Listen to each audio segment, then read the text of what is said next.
4,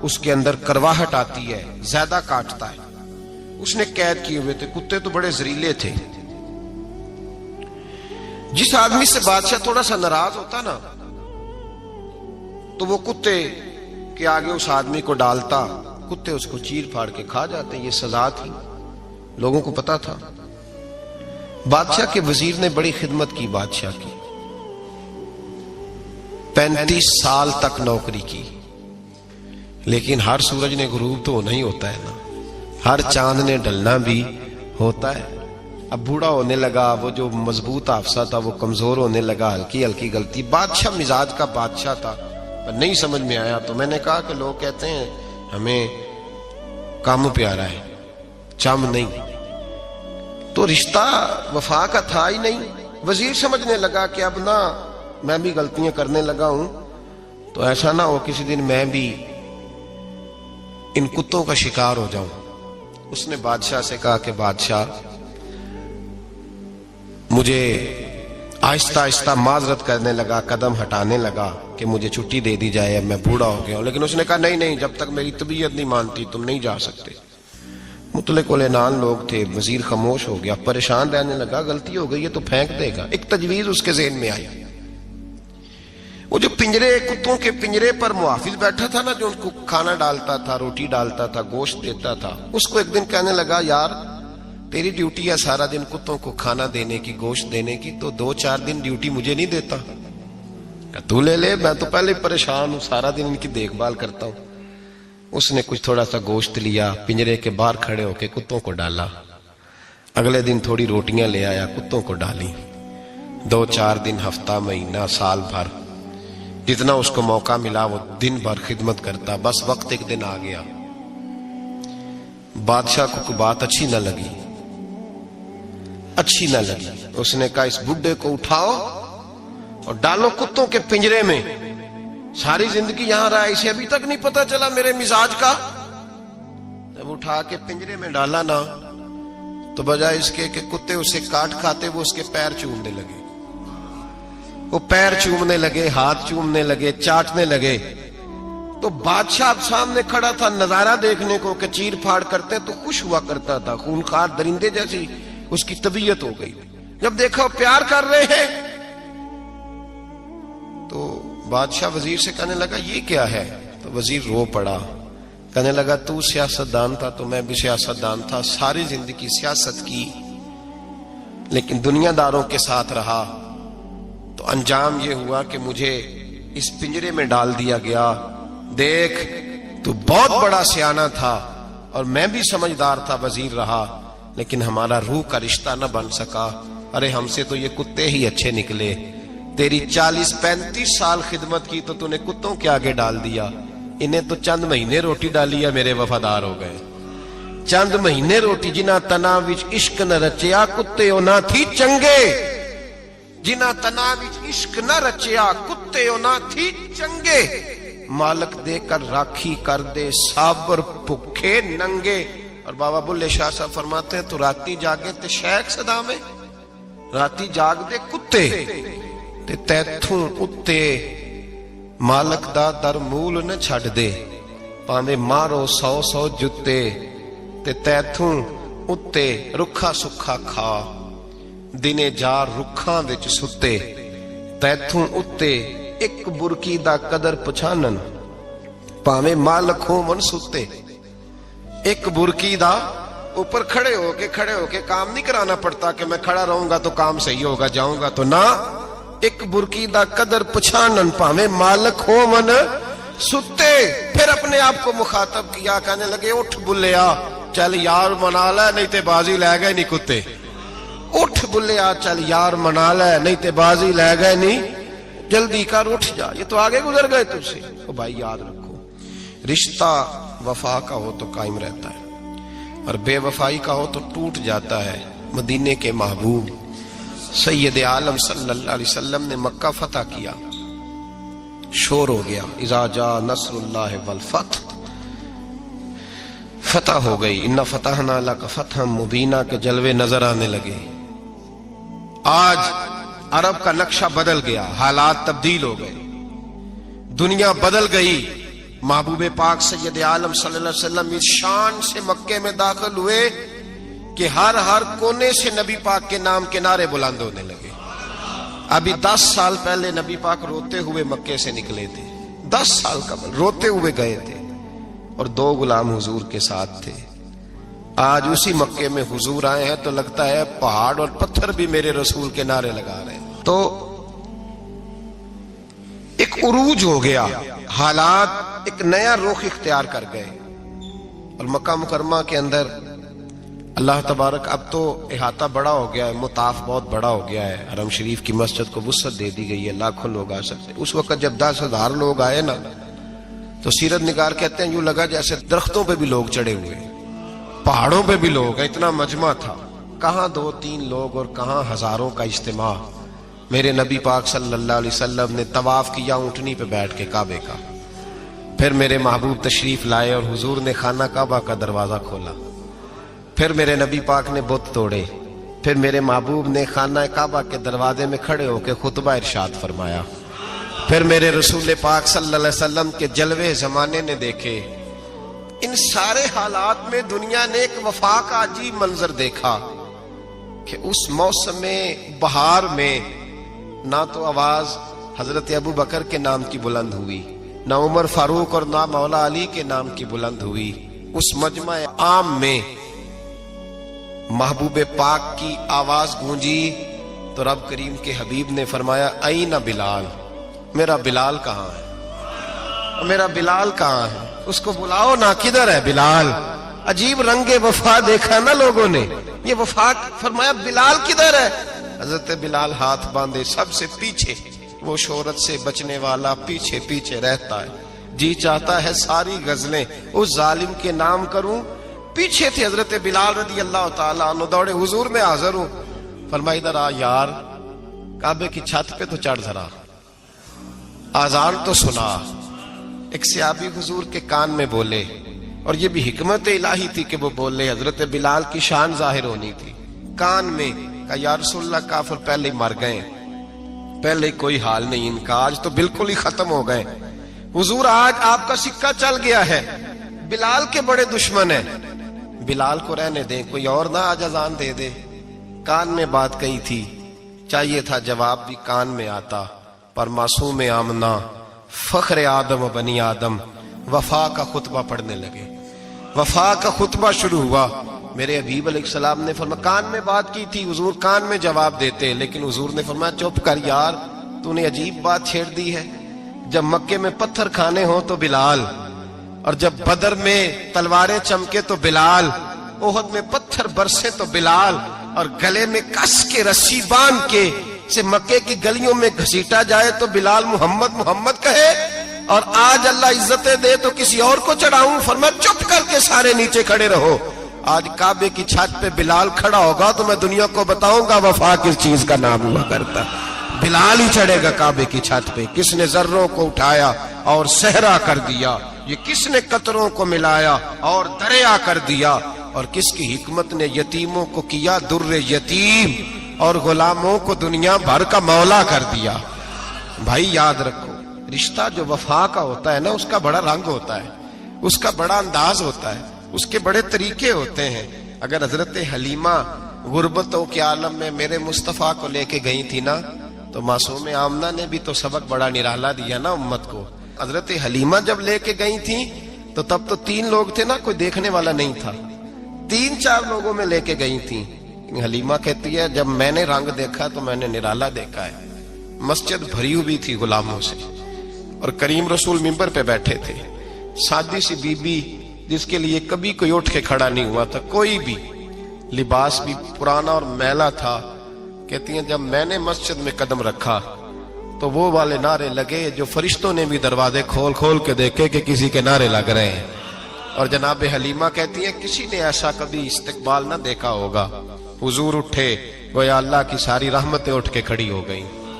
اور پھر مصطفیٰ کریم نے بچھائی جب چادر, اور حضرت حلیمہ سعدیہ رضی اللہ تعالیٰ عنہ بیٹھی, اور حضور التحیات کی حالت میں سامنے بیٹھے, تو لوگوں کو پتا چلا جو وفا کا رشتہ ہوتا ہے اس کا رنگ ذرا نرالا ہوا کرتا ہے, اس کا انداز ذرا انوکھا ہوا کرتا ہے. بھائی رشتہ وفا کا, رشتہ خلوص کا، لالچ کا رشتہ اگر آپ نے کمپنی والے کی اس لیے دعوت کی ہے نا کہ وہ آپ کو مال صحیح دے گا، تو بھائی وہ بھی اس لیے آیا ہے کہ آپ اس کا مال زیادہ بیچیں گے۔